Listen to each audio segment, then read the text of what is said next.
ठीक है, तो अपन चालू करते हैं डिस्टिलेशन के लिए।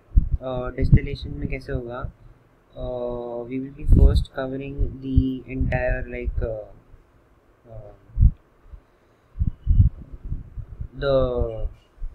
the equipment that is there. So first we'll be starting with the simple distillation का part. Okay, तो simple distillation में simple है large scale equipment for simple distillation, because अपने को large scale equipment obviously नहीं लिखना है एग्जाम्स के अंदर। बाकी तो अपने को ये मालूम होना चाहिए कि प्रिंसिपल के हिसाब से कि see what is it basically this process. अभी अच्छा इसको हम लोग देखते हैं पहले बात। तो इन्होंने यहाँ पर this process is known as differential distillation. Distillation is based on the differences in volatilities and vapor pressure of the components in the mixture. This method requires simple apparatus. Now let's go towards the principle of this. Liquid boils when its vapor pressure is equal to atmospheric pressure. Simple distillation is conducted at its boiling point. The higher the relative volatility of a liquid, the better is the separation by simple distillation. Heat is supplied to the liquid so that it boils. The resulting vapor is transferred to a different place and condensed. If the liquid of interest is volatile and remaining components are non-volatile, then simple distillation is a useful means of purification and separation of liquids. तो इसमें क्या बोलने की कोशिश करना है अपने को प्रिंसिपल के अंदर सिंपल कि अपने पास यहाँ पर दो लिक्विड्स रहेंगे, ठीक है। So we will be having two liquids, correct है। उन दो लिक्विड्स में से पूरा करना क्या है कि एक लिक्विड जो रहेगा वो हाईली वोलेटाइल रहेगा और एक लिक्विड जो रहेगा वो कम वोलेटाइल रहेगा। तो in order to separate this two liquids अपने मालूम होना चाहिए कि हाँ मतलब इसी चीज़ को हम यूज़ करके सेपरेट करेंगे उनको। ठीक, so simple distillation is conducted at its boiling point. The higher the relative volatility of the liquid, the better separation by simple distillation. Heat is supplied to the liquid so that it boils. The resulting vapor is transferred to different place and condensed. Correct. Then हम लोग यहाँ पर बात करनी है the other stuff की, जैसे कि अपना कंस्ट्रक्शन। कंस्ट्रक्शन में सिंपल क्या बोला हमने, a simple still shown as a figure is used for large scale distillation is made up of stainless steel, copper or any other suitable material. A still of this kind is limited heating surface and function perfectly with volatile solvents, but it is not useful for concentrating dilute solutions, especially designs still suited to one product or group of products। अच्छा ये सब जो करने की जरूरत नहीं है। A thermometer is fixed the still to note the temperature of the boiling liquid, correct। An observation window will also be present. The still is connected to a condenser and then to a receiver. The still is heated using steam. Therefore, a steam inlet at the bottom of the still and an outlet for removing the condensed steam are provided. Simple है, जैसा अपन बात करते हैं ना distillation के बारे में, simple चीज़ है। खाली इस डायग्राम को जितना भी हो सके उतना डिस्क्राइब करने का। क्या करने का, यहाँ पर थर्मोमीटर है, ठीक है। Then will be having a still जिस made of stainless steel and copper, correct है। तो अपने को भी पता है कि भाई ये जो सिंपल डिस्टिलेशन का प्रोसेस है ये हम लोग डाइल्यूट सोल्यूशंस के लिए यूज़ नहीं कर सकते, करेक्ट है। एकदम डाइल्यूट रहेगा तो obviously simple distillation. From the name you come to know कि भाई सिंपल है। मतलब सिंपल का मतलब ये होता है कि भाई यू नो सिंपल ही काम कर सकते, ज़्यादा बड़े काम तो हम इसमें नहीं कर सकते। और साइड ग्लास तो ऑब्वियसली है, कंडेंसर है, ठीक है ना, एक रिसीवर रहेगा obviously to receive something. Water circulation यहाँ पर रहेगा, ऑब्वियसली वाटर सर्कुलेशन करेंगे तभी तो कंडेंसेशन यहाँ पर होगा। सो वो तो है एक।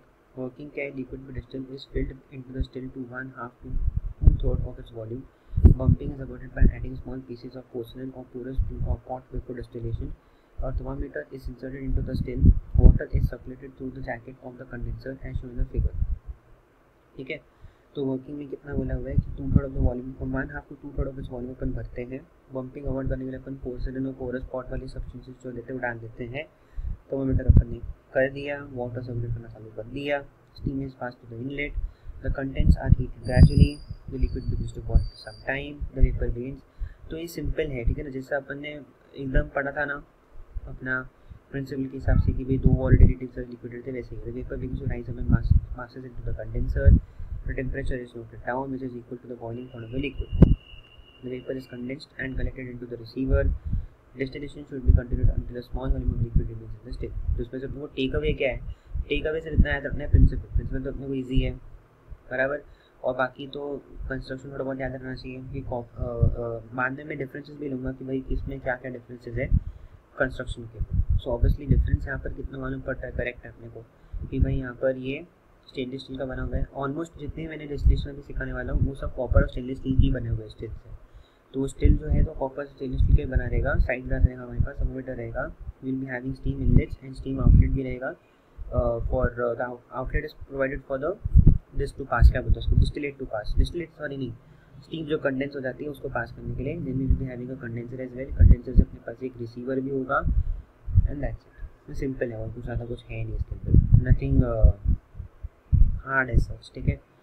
तो ठीक है, then will be talking about flash distillation. Flash distillation simple है, flash distillation is defined as process in which the entire liquid mixture is suddenly vaporised by passing the feed from a high pressure zone to the low pressure zone. Simple, मतलब अपने पास एक liquid रहेगा जो already pre heated रहेगा, उसको अगर अपन क्या करते हैं हाई प्रेशर जोन से एकदम से लो प्रेशर जोन के अंदर डायरेक्ट करते हैं, तो क्या हो जाएगा, बेसिकली हमारा जो लिक्विड रहता है वो वेपराइज हो जाएगा, ठीक है ना। इसके प्रिंसिपल मैं आपको अच्छे से समझाता हूँ कि कैसे होता है। सपोज अपने पास हाई वोलेटाइल सब्सटेंस है, अपना लो वोलेटाइल सब्सटेंस, ठीक है। जो आपका हाई वोलेटाइल सब्सटेंस रहेगा, ठीक है, उसको क्या होगा, उसका तो कुछ नहीं होगा बराबर, उसको क्यों कुछ सॉरी उसको होगा एक्चुअली, इट विल एक्चुअली मतलब इस प्रोसेस की वजह से, इस फ्लैश डिस्टिलेशन की वजह से वो वेपराइज हो जाएगा, करेक्ट है। But what will happen to the low volatile component, lower volatile component को कुछ नहीं होगा, करेक्ट है, it will remain as it is. और जैसे वो रिमेन एज इट इज़ मतलब it is not going to vaporise, correct है। और वो डायरेक्टली जाके हमारे as you can see in this क्या बोलते हैं उसको, डायग्राम, इधर ये जो प्रेशर रिड्यूसिंग वाल्व है इसके बाद में फिर नीचे गिर जाएगा, देखो this is the liquid that is collected, correct है। और जो वेपर होगा रादर, वो वेपर बेसिकली चले जाएगा to the condenser for collection. Simple सी बात है, यहाँ पर कुछ है ही नहीं, ठीक है। इसका प्रिंसिपल रादर इधर से मत पढ़ना because it is very hard to understand. इससे अच्छा मैं बोल रहा था कि सिंपल है अपना जो आपको मैं अभी दिया प्रिंसिपल। दूसरा अपन यहाँ पर क्या बात की थी, यूजेस। हाँ, flash distillation is use for separating components which boil at widely different temperatures. It is widely used in petroleum industry for refining crude oil, ठीक है। तो it is widely used in petroleum industry for refining crude oil. Crude oil का basically उनको refine, petroleum industry में refining के लिए अपन उसको यूज़ कर सकते हैं। So we can use it for refining purposes, okay. So refining purposes में पेट्रोलियम में crude oil preparation, crude oil करने के लिए, रिफाइनिंग करने के लिए पेट्रोलियम में अपन इसको यूज़ कर सकते हैं। एडवांटेजेस क्या है, मल्टी कंपोनेंट सिस्टम अपने को मिल जाता है यहाँ पर, from narrow boiling range specially in oil refinery. Examples of petroleum ether 60-80, चलो इतना सब करने की जरूरत तो वैसे है नहीं। Non emergency that it is a continuous process. Okay, one more thing, it is a continuous process, batch process नहीं है, okay, it is a continuous process, good. It is opening a multi component system. Obviously अपन एक time पे सिर्फ 2 components को अलग नहीं कर सकते, अपन एक टाइम पे बहुत सारे कंपोनेंट्स को अलग कर सकते हैं। It is called as multi component system. Disadvantage सिर्फ इतना है, it is not effective in separating components और कंपेरेबल वोलेटिलिटी। अलग अलग वोलेटिलिटी मतलब कंपेरेबल वोलेटिलिटी मतलब कि एकदम क्लोज वोलेटिलिटीज रहेंगी। समझो इसका वोलेटिलिटी 10 है और किसी और का कम से कम 11 है, तो उनको आप सेपरेट नहीं कर पाओगे। और कंपेरेबल वोलेटिलिटी को सेपरेट बिल्कुल नहीं कर पाओगे। It is not suitable for 2 component systems. It is not an efficient distillation when merely pure components are required because the condensed vapor and residual liquid are far from pure. तो pure distillation आपका बिल्कुल भी नहीं होना sir. दूसरी बात है यहाँ पर पंप है। पंप ऑब्वियसली पंप क्यों है, बिकॉज अपने को हाई प्रेशर में भेजना है ना, तब जाके वो लो प्रेशर में पास करेगा, करेक्ट। यहाँ पर हाई प्रेशर की जरूरत है, तो पंप की जरूरत पड़ेगी। Then pump helps pumps helps in pumping the feed into the heating chamber which contains a suitable heating mechanism, correct. तो ऑब्वियसली हम लोग पंप से हीटिंग मैकेनिज्म में ऑब्वियसली भेजेंगे। यहाँ पर एक हीटर है, the other end of the pipe is an active introduce with vapour liquid separator for reducing valve, correct है। The vapour outlet is provided at the top of the separator and liquid outlet is provided at the bottom. हाँ, ये भी एक important चीज़ है। यहाँ पर liquid outlet नीचे की तरफ होगा। वहाँ पर तो बेकायदा अपना पिछली बार जब हम बात करते थे वहाँ पर तो हमारे पास बेकायदा एक what we had a proper receiver, right. जब हम सिंपल डिस्टिलेशन पढ़ रहे थे तब हमारे पास एक बेकायदा अच्छा खासा रिसीवर था जिसमें जाके अपने आप ही लिक्विड कंडेंस होकर गिर रहा था, if I am not wrong. और इसमें कैसे हो रहा था, यहाँ पर जो गिर रहा था रिसीवर में वो थी हमारी लो वोलेटाइल कंपोनेंट, यहाँ पर रादर हाई वोलेटाइल कंपोनेंट रह जाता था। पर यहाँ पर दोनों ही कंपोनेंट्स नीचे के नीचे गिरने वाले हैं एक ही जगह पर, करेक्ट है। दोनों कंपोनेंट नीचे के नीचे नहीं गिरेंगे, सॉरी एक ही कंपोनेंट नीचे गिरेगा, that is high volatile component, जिसको हम नीचे से निकाल देंगे, लिक्विड लिखा है ना यहाँ पर, नीचे से निकाल लेंगे और वो वेपर जो हम उसको कंडेंसर से ले लेंगे। थोड़ा सा ध्यान रखना पड़ेगा यहाँ पर। वर्किंग तो ऑब्वियसली मैं आपको पहले से ही बोल चुका हूँ, principle is only the working, so no need of doing anything else. ठीक है। तो फ्लैश डिस्टिलेशन में कोई प्रॉब्लम आना नहीं चाहिए। इसमें भूलने वाली चीज़ें ये हो सकती है कि आपका यूजेस में काम बोलना है आपको, petroleum industry, refining crude oil. And disadvantage में क्या बोलना है अपने को, नॉट इफेक्टिव। हाँ, और एक और एडवांटेज में क्या बोलना है अपने को, एडवांटेजेस में क्या बोलना है अपने को कि भाई मल्टी कंपोनेंट सिस्टम है। मल्टी कंपोनेंट सिस्टम अपन नैरो बॉर्निंग रेंजेस वाले सिस्टम्स को हम लोग यहाँ पर डिवाइड कर सकते हैं, सेपरेट कर सकते हैं। और दूसरा डिसएडवांटेज अगर बोलने की कोशिश करोगे तो मल्टी कंपोनेंट सिस्टम निकाल जा सकते हैं बट इतना प्योर नहीं मिलेगा, बराबर है। So they are far from pure. बाकी तो सब ठीक है। बाकी यहाँ पर स्टीम आउटपुट वगैरह है नहीं, बिकॉज यहाँ पर मैं डायरेक्टली हीटर अप्लाई करूँ, correct. Then we have fractional distillation. Fractional distillation में क्या करना है, is a process in which vaporisation of liquid mixture gives rise to mixture of. अच्छा, फ्रैक्शनल डिस्टिलेशन हम बाद में करेंगे, इससे पहले हम फ्रैक्शनल डिस्टिलेशन पे जाएँ। हम करेंगे distillation under reduced pressure. Okay, distillation under reduced pressure is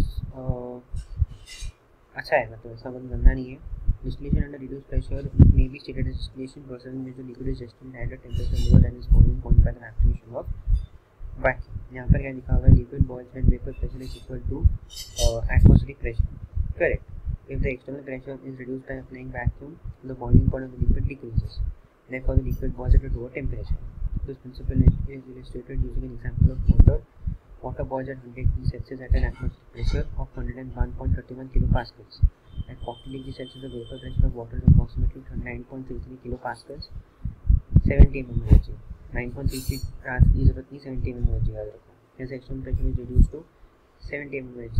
In the sense में बोलने में क्या कोशिश कर रहे हो कि इसका प्रिंसिपल का मतलब इतना होता है कि जब अपने पास एक हाँ, इसको मैं शॉर्ट में एक्सप्लेन करता हूँ। ये जो लिक्विड बॉयल आपका ना, लिक्विड बॉइलिंग जिस पर डिपेंड करता है, डिपेंड्स ऑन एटमॉस्फेरिक प्रेशर, ठीक है। जितना ज़्यादा आपका एटमॉस्फेरिक प्रेशर रहेगा उतना लिक्विड को अपनी तरफ से प्रेशर लगाना पड़ेगा to attain that atmospheric pressure. जब तक एटमॉस्फेरिक प्रेशर से लिक्विड का प्रेशर नहीं मिल जाता तब तक लिक्विड का प्रेशर ट्राई करते जाएगा मैं एटमॉस्फेरिक प्रेशर तक आते जाऊँ। अभी वही अगर एटमॉस्फेरिक प्रेशर अगर मैंने हाथ ज़्यादा रख दिया तो ऑब्वियसली लिक्विड को ज़्यादा मेहनत करनी पड़ेगी, ज़्यादा प्रेशर देना पड़ेगा अपने आप को। और अगर मैंने वो एटमॉस्फेरिक प्रेशर कम कर दिया तो ऑब्वियसली कम मेहनत करनी पड़ेगी लिक्विड को उस प्रेशर तक पहुंचने के लिए। कम मेहनत करनी पड़ेगी मतलब कम टाइम में काम हो जाएगा, करेक्ट है कि नहीं करेक्ट है। सो और कम टाइम में काम हो जाएगा in the sense come temperature पे अपना ही बॉइलिंग काम हो जाएगा, करेक्ट है। तो यहाँ पर भी मैंने वही एग्जाम्पल लिया हुआ है कि 100 डिग्री सेल्सियस पर इसकी जो एटमॉस्फेरिक प्रेशर होती थी पहले 760 mm of Hg, तो 760 mm of Hg रीच करना पड़ता था उसको। बट 40 डिग्री सेल्सियस पर हमको सिर्फ 70 mm of Hg पार करना होता है, दैट्स इट, करेक्ट है। तो वो एक है। और दूसरा ये एक फॉर्मूला का रट्टा मारना पड़ेगा, बिकॉज इसका फॉर्मूला का मुझे कुछ भी अभी तक तो ऐसा कुछ समझ में आया नहीं है। Mass of vapour formed is proportional to vapour pressure of the evaporating liquid upon external pressure. ठीक है, ये एक तरफा तो समझ में आता है, because mass of vapour form क्या समझ में आता है आपको उसमें से कि कितना वेपर फॉर्म हो रहा है वो डिपेंड करेगा आपके vapour pressure of evaporating liquid पे और एक्सटर्नल प्रेशर पे। सही बात है वैसे, क्यों? क्योंकि ये आप खुद ही सोचो, अब आप अपने लिक्विड को मतलब हीट कर रहे हो, ठीक है। अभी हीट करते करते आपने 100 डिग्री सेल्सियस पर उसको हीट किया, और आपने 100 डिग्री सेल्सियस पर उसको हीट किया, इन शॉर्ट मतलब ज़्यादा बहुत ज़्यादा हीट दे दी, तो ज़्यादा हीट दे दी मतलब ज़्यादा इवेपोरेशन होगा, ज़्यादा वेपर बनेगा, करेक्ट है कि नहीं करेक्ट है। पर वही अगर मैं 40 डिग्री पे काम कर लो अपना, तो कम वेपर बनेंगे, कम टाइम लगेगा, करेक्ट है। तो उस हिसाब से वेपर भी कम बनेगा। दैट इज हमने यहाँ पर लिखा हुआ है mass of vapour form proportional to vapour pressure of the evaporating liquid upon external pressure. अगर ये चीज़ जो है मतलब ये जो रेशियो है अगर कम आता है, ठीक है, रेशियो अगर जो है ये कम आता है तो obviously mass of vapour form will be also very very less. जैसे कि लिक्विड प्रेशर ऑफ द जैसे कि vapour pressure of the liquid समझो मैंने ले लिया 70 और एक्सटर्नल प्रेशर ले लिया मैंने 760, करेक्ट है। तो 70 यहाँ पे 76 में 760, तो it will be 1/10 which is wrong, मतलब इट इज़ वेरी दिस, तो नॉट राइट, करेक्ट है। तो according to this formula water is allowed to evaporate 40 degree Celsius and 9.33 मतलब हाँ बराबर। तो mass of vapour form the unit time is approximately 11 times, see you can see that is 760 by 74 watt.